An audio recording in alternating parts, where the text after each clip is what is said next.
going on, guys? Wanted to jump on for our February market update here. Give you some insights into some tax ideas that I have for you guys. Tax season right around the corner here. I'm sure that's top of mind for everybody. So we'll dive into that, a little bit of how the indexes are doing, talk about the Fed. I know we've been talking about that forever. It's going to continue to be a hot topic of conversation, but just give you the overall rundown of what's been going on market related wise. So to start off, looking at all of the indexes here, year to date, we're 2 months in and things have been moving very, very well. The NASDAQ here up 8.3% year to date. Again, tech heavy index. As always, we continue to talk about this. It's been the leading factor, the leading index when things are good and the lagging when things are bad. It's the most volatile. And as not a whole lot of news has come up with interest rates lately, good or bad, realistically, the tech heavy companies are continuing to absolutely kill it. Same thing within the S&P, mainly being led by the tech sector here. But S&P is up 7.5% year to date. So performing very, very well. Dow Jones up a little over 3%. The Russell 2000, the most interest rate sensitive sector. This is the small cap sector here. Smaller companies are going to have a lot more, they're leveraging debt a lot more than larger companies. So they are a lot more affected by high interest rates right now. And we can see, they've been performing not quite as well. They're not keeping up with large cap companies here domestically, but still positive on the year. And lastly, the ag, so this is the index basically covering all bonds, is down a little bit, which that's been the lagging part in our portfolio too. Again, we've talked a lot about LGOV, our long duration bond fund, which we're still holding on to. Again, that is a long-term play, getting ready for changes in interest rates that we see coming. But as interest rates have been rising over the last couple of years, bonds have not been performing great. So overall, things have been looking very, very well. Models are performing great heading into the first quarter of this year, and things are moving in the positive direction. So few things to keep an eye on before we jump into the tax section. Again, this is all being led by what the Federal Reserve is telling us. And they're really keeping an eye out on two different things. Number one is consumer spending. If consumers continue to spend at the rates that they have been, that's going to drive inflation higher, and that's going to make the Fed have to wait longer on when they're going to cut interest rates. So I wanted to just show you this article here. As of, this was today, actually, the U.S. Federal Reserve is under no urgent pressure to cut interest rates, given a prospering economy and job market. Inflation may get stuck above the central bank's 2% target. That's where we've been. We've been hovering right around that 3% annual number. It's going to take a lot to get back down to that 2%. But I do think the Federal Reserve will probably cut rates even if we don't get back to that 2% level. A lot of stuff that I'm reading is talking about probably towards the back end of this year, Q4 of 2024, when the rate cuts will begin. But we'll see. Again, it totally depends on what the CPI numbers look like. So Bostic said he thinks it will likely be appropriate for the Fed to approve 2 quarter-point rate cuts by the end of this year. One other thing that I wanted to show you guys here. So basically where we're at now, what the market's thinking right now, investors currently expect an initial rate cut in June, but that could slip if inflation stalls or the job market and wages continue to beat expectations. As a baseline, Bostic said he felt inflation was in line to slowly return to the Fed's target without major damage to the job market or growth, what he called a resounding success. So again, right now, that's what the market is baking in, that probably rate cuts are going to happen in June. If and when we were to get information that those rate cuts are not coming and it's actually going to be postponed, we'll see a little bit of downward pressure likely on the market. And again, overall, volatility is just going to continue every time we get news from the Fed, because they're either going to tell us, hey, yeah, we're getting closer to cutting rates and that's going to shoot us higher, or they're going to say inflation's still high, wage growth is too high, consumer demand and consumer spending is too high, we're going to have to hold off, and that's going to have some downward pressure. So that's really the main thing that we're keeping an eye on. And again, there's still the external factors that we really don't have any control over, potential wars, and with the elections coming up, I actually think the elections are going to be a catalyst for the market to keep moving forward, but we shall see. Again, we're not doing any investing for this year. We're investing for 5, 7, 10 years down the road. So I say all this just to keep you informed on what we're looking at and what's going on, within the markets here, but not to have us make any big major changes based off of any of these headlines or any of this news here. So that's what's going on in the market. Again, everything's been performing very well, and want to change the script here to a little bit of the tax planning side. So going to share a different screen here. All right, so I was actually recording a podcast earlier last week talking about what we have been going over in the CFP class lately. So I think I've told most of you guys, but I'm in the middle, almost halfway through actually, the CFP course to be a certified financial planner, which obviously I'm already licensed and everything to do financial planning, but this is just basically one of the highest credentials that you can get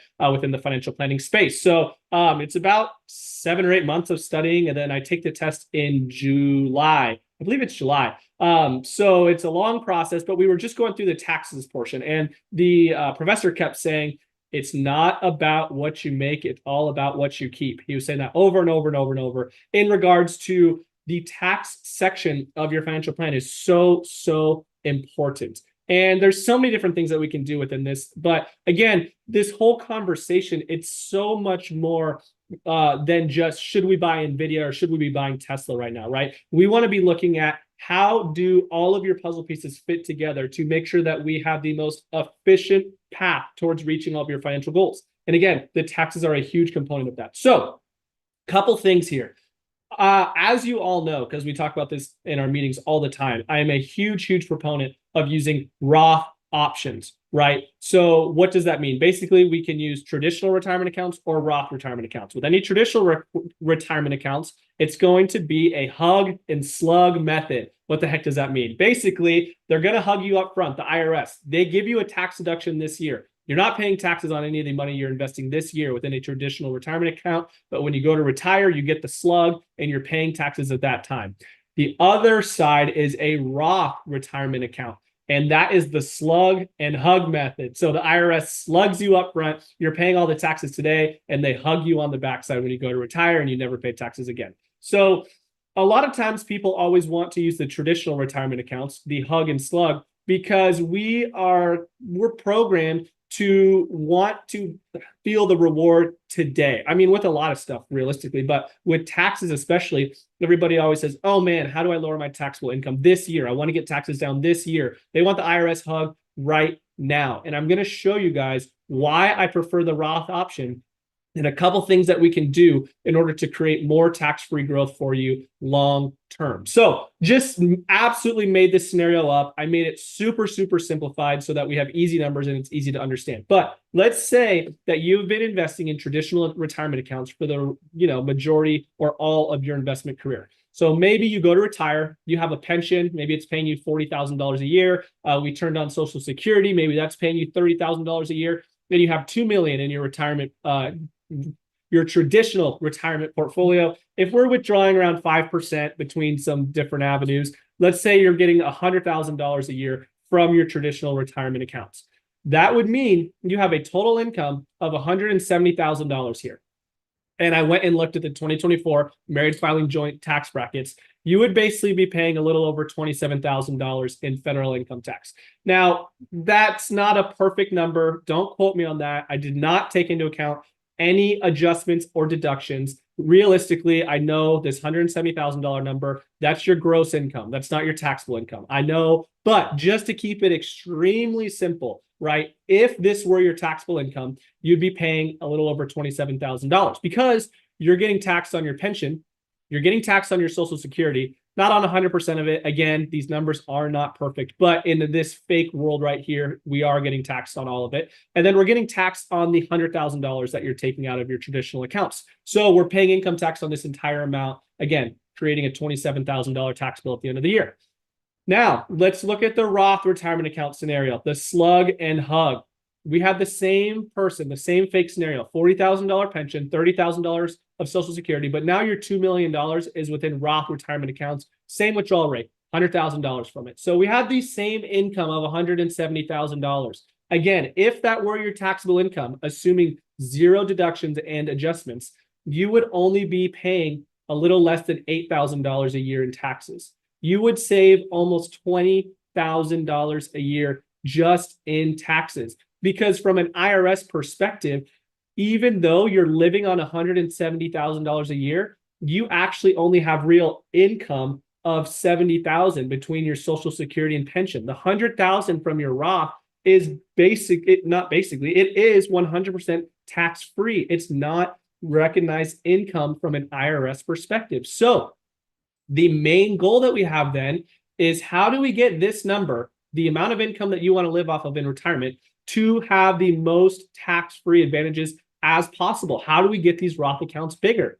Well, you can only put in so much a year. If you make too much money, you're phased out. You've probably heard me talk about, or someone talk about, backdoor Roths. I mean, there's all these rules and things about how you can and cannot use your Roth account. So again, I want to give you just a couple quick ideas and just keep it really, really simple. We can talk more about this if we haven't already in our one-on-one meetings. But the first thing that we can do is we can do Roth conversions. So what that means is, let's say you have a traditional IRA with $100,000 in it, and you have a Roth IRA. It doesn't matter if there's money or not. It makes no difference. But we could take $50,000 a year for 2 years and convert that money into your Roth account. That is totally legal. The thing that we have to keep an eye on is that $50,000 that we convert each year is going to be added to your income. So it's going to be as if you're making $50,000 a year more for that 2-year time frame. So we could do that at $25,000 for 4 years. We could do it $1 a year. There's no max or minimum or anything.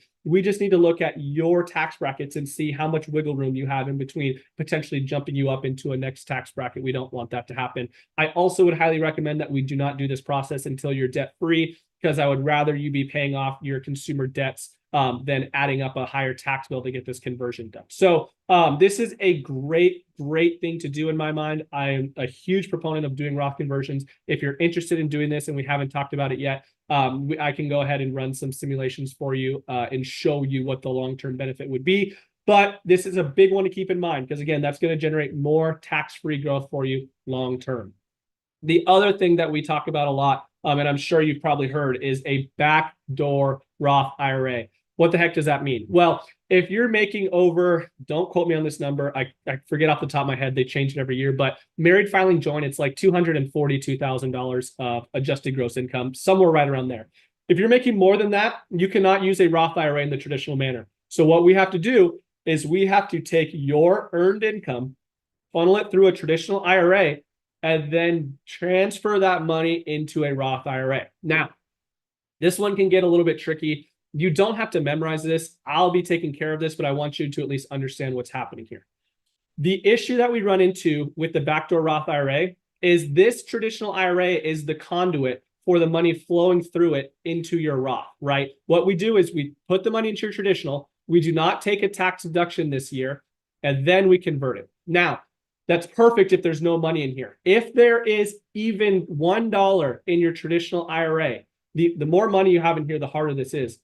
When your current year contribution flows into the traditional IRA, and let's say there's $100,000 in here, and then you take that money you contributed this year, say $7,000, and you convert it into the Roth, you will be taxed twice on that money. Why?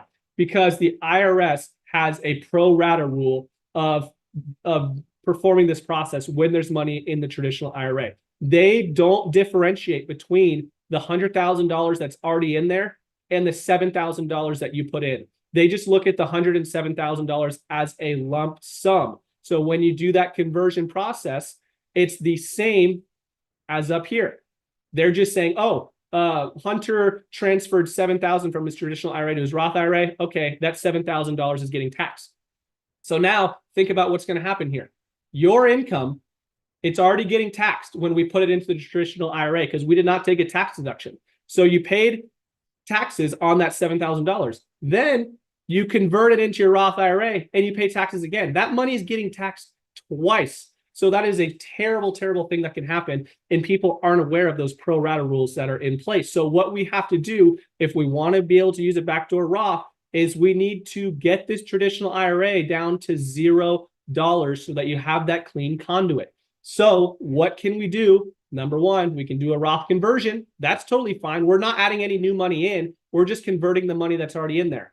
Or we could take your money that's within your traditional IRA account and move it into a 401k, open up that conduit, and then you can flow the money through. So there's different options that we can do. We can talk about it. Again, you don't have to memorize this. I just want you to understand what the limitations are for a backdoor Roth IRA process and the benefits of doing a Roth conversion. I just really, really would urge everybody to work on building up as much tax-free growth assets as you possibly can, because it's going to make a huge difference for you long-term when you do go to retire. So that is my topic of conversations for today. If you guys have any questions at all about anything that we talked about here or just anything in general, again, I've been doing one-on-one meetings with the majority of you. For those who have not done our meetings yet, we'll be doing so in the next couple of months just to stay on our every 6-month schedule. But again, as always, feel free to give me a call, reach out at any time if there's anything that you want to discuss. I'm always happy to chat. So hope everybody has a fantastic March here coming up. And if there's anything that I can do, please let me know, but we will talk to everyone soon. Have a great day, guys. See you later. Bye.